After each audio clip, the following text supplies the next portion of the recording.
Ma Páduai Szent Antal ferences szerzetes áldozópap emléknapja van. A portugáliai Lisszabonban született a 12. század vége felé. Előbb az ágostonrendi kanonokok közé lépett, majd pappá szentelése után a ferencesekhez ment át, azzal a vággyal, hogy majd Afrikában hirdesse az evangéliumot.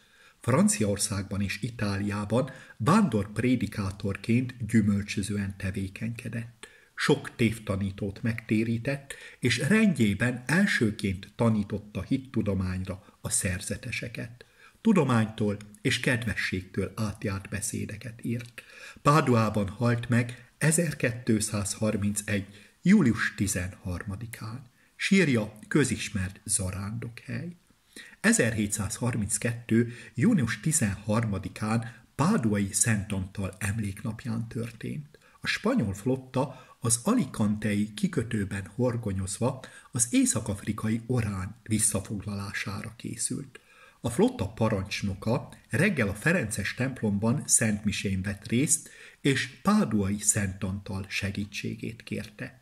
Ennek jeléül admirálisi kalapját a Szent Antalt ábrázoló szobor fejére tette. Elindult a flotta, és erősen kétséges volt, hogy az erődökkel övezett várost el tudják foglalni.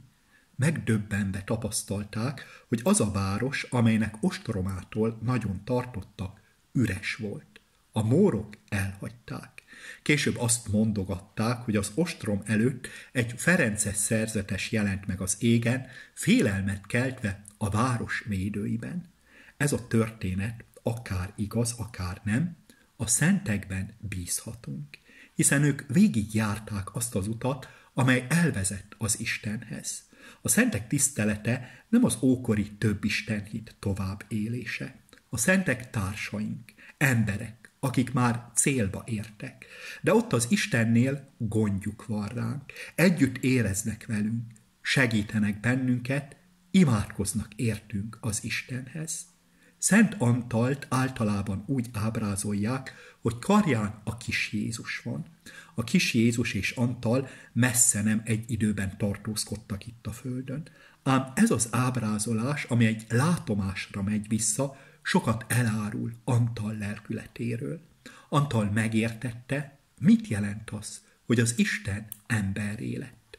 Szent Antalban bízhatunk, a mennyországban imádkozik értünk, de ne az elveszett kulcsok és eltűnt kiskutyák megtalálását, avagy egy város elfoglalását kérjük tőle, hanem azt, hogy segítsen nekünk abban, hogy megmaradjunk az Isten iránti hűségben, hiszen ez a legfontosabb. Ámen.